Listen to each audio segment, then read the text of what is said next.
Paano manalangin para makuha natin ang ating hinihiling? Karanasan natin yan Palagi tayong nagdarasal, pero hindi natin nakukuha yung ating pinapanalangin. Ang tagal-tagal mong nagdadasal na sana mabayaran mo yung mga utang mo. Ginawa mo ng lahat, nagnobena ka na. Ilang simbahan ang pinuntahan mo, ilang dekada ng rosaryo, pero wala pa rin. Gusto mong gumaling sa iyong sakit o gusto mong gumaling sa sakit yung iyong minamahal. Nagdasal ka na, lumuhod ka na, nagmakaawa ka na sa Diyos, hindi pa rin gumagaling. Hindi mo na nga alam kung ano pagdadasal mo sa asawa mo para magbago siya. Pero ganun pa rin. Bakit pag tayong nagdarasal, hindi natin nakukuha yung ating hinihiling? Buti pa ang Panginoon, hindi po ba? Pag si Jesus ang nagdasal, agad-agad binibigay ng Ama kung ano yung kanyang hinihingi. May sakit, pagdarasal niya, gagaling. May mga taong gutom, pinagdasal niya yung tinapay, nagmultiply, nagmilagro, dumami, nabusog sila.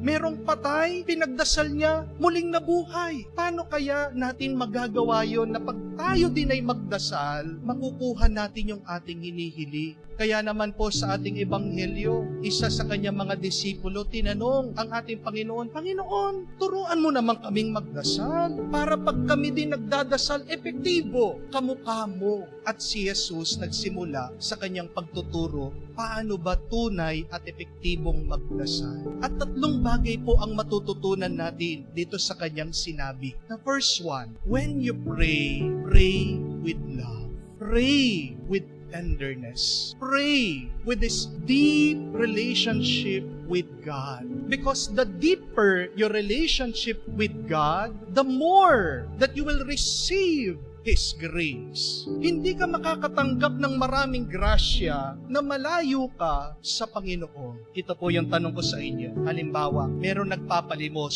Bibigyan niyo po ba? Yes or no? Yes. Ang tanong po, magkano? Siguro pwede na yung piso, pwede na yung 2 piso, pwede na yung 5 piso. Generous ka na, bibigyan mo 10 piso, 20 pesos. Very, very generous ka na kung bibigyan mo ng 50 pesos, 100. Ito po yung susunod na tanong ko. Kung ako yung magpapalimos sa inyo, kung ako yung hihingi sa inyo, bibigyan niyo po ba ako? Yes or no? Hindi yata. Ba't di kayo sumagot? Opo, hindi po. Yes. Salamat po ha. Kala ko mapapahiya ako sa inyo. Ito po yung susunod na tanong ko. Magkano? Magkano pong bibigay niyo sa akin? Siguro naman higit sa piso, no? Ang bibigay niyo po sa akin, no? Siguro naman higit sa 5 piso, sa 10 piso, siguro mababa na yung 100. Hindi po ba? Hindi naman po ako nagpaparinig na bigyan niyo ako. Pero kung gusto niyo bigyan, okay din po yung dollar at euro. Joke lang po. Pero, tingnan niyo po ito. Anong pagkakaiba nung nagpapalimos sa akin? Parehas din naman kaming humihingi, magpapalimos sa inyo. Bakit mas malaki yung ibibigay niyo sa akin kaysa doon sa nagpapalimos? Mas kawawa siya. Anong sagot? Kasi, mas kilala niyo ako kaysa doon sa nagpapalimos. Amen? Pag mas kilala mo, pag mas mahal din, mas higit din yung ibibigay mo sa Kanya. Do you understand? Kaya nga po, kung talagang kilala ka ng Panginoon, malapit na malapit ka sa Panginoon, kung mahal na mahal mong Panginoon, sa tingin niyo po ba, pag nag-request ka sa Panginoon, hindi niya ibibigay sa iyo? Bakit po sa unang pagbasa, si Abraham humihiling sa Panginoon, Panginoon, Yahweh, huwag mo naman papatayin yung mga tao dito sa Sodom at Gomora. Baka merong mabuting tao dyan. Maawa naman po kayo.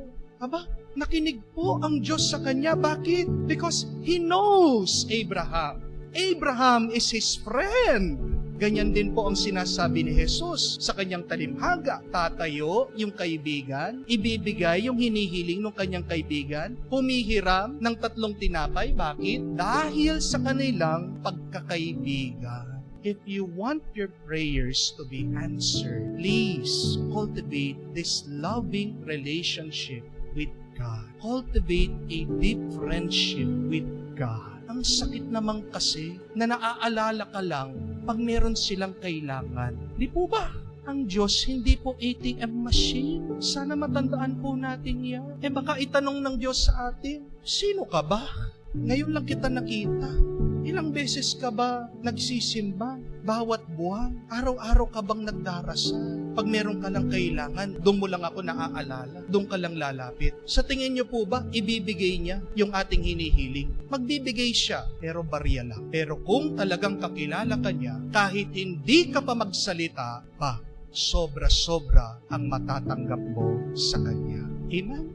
Pray with love. Pray with a deep relationship with God, and you shall receive what you are praying for.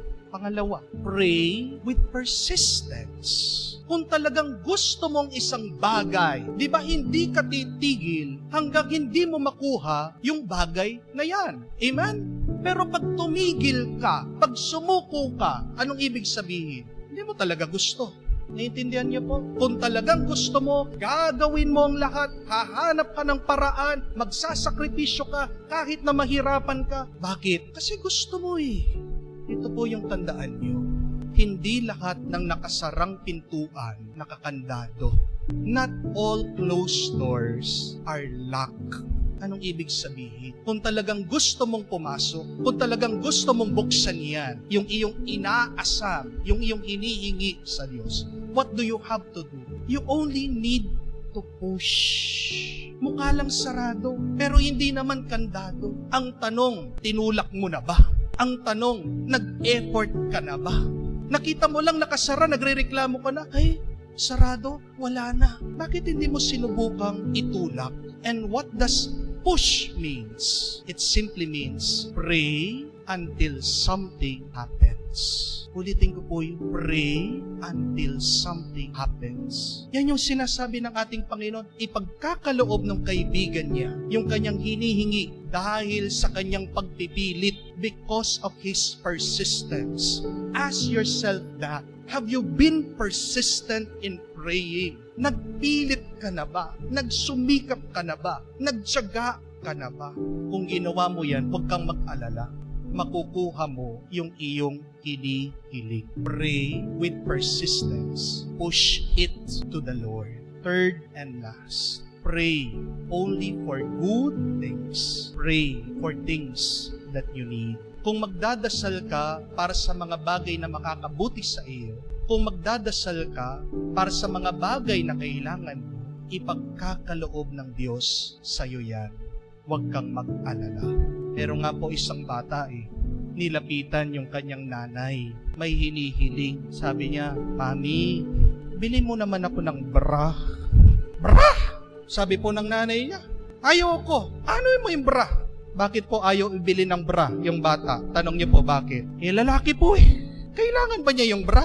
Hindi binibili kasi hindi naman kailangan. Lalaki, bibili mo ng bra. We may be asking God some things that we really do not need. Baka meron kang hinihingi sa Diyos na hindi pa panahon para sa iyo, hindi makakabuti sa iyo. Sabi ng ating Panginoon, kung nga yung mga masasamang tao, pinagkakalooban ng mabuting bagay, yung mga minamahal nila, yung inyong Ama kaya sa langit, mas mabuti pa ang ipagkakaloob niya sa inyo. Meron po tayong isang follower nang minsan bumisita dito, nakikipagkwentuhan sa akin. At pagkatapos na kwento niya, nung panahon po ng COVID, yung kanyang asawa na naka-abroad, pinauwi, naalis po sa trabaho. Nagdadasal po siya sa Diyos, sana makaalis ulit para gumaan-gaan yung kanilang buhay.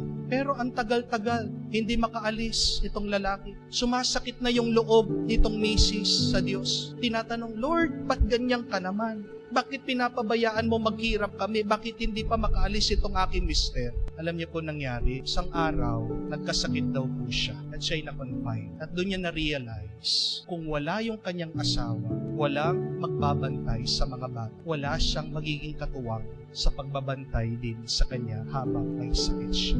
May dahilan pala yung hindi pag-alis ng kanyang asawa. Hindi pa panahon, hindi makakabuti para sa kanila. Pray, asking the Lord, Lord, give me only things that I need. Give me things that will better me. Tandaan niyo po yung tatlong yan pag kayo ay nagdarasal. Pray with love. Pray with a deep relationship with the Lord. Pray persistently. Magtiyaga ka. And pray only for good things, things that you need, mabibigla ka makikita, aapaw ang grasya sa buhay mo. Yung iyong hinihiling, makakamtan mo. Siksik, liglig, umaapaw.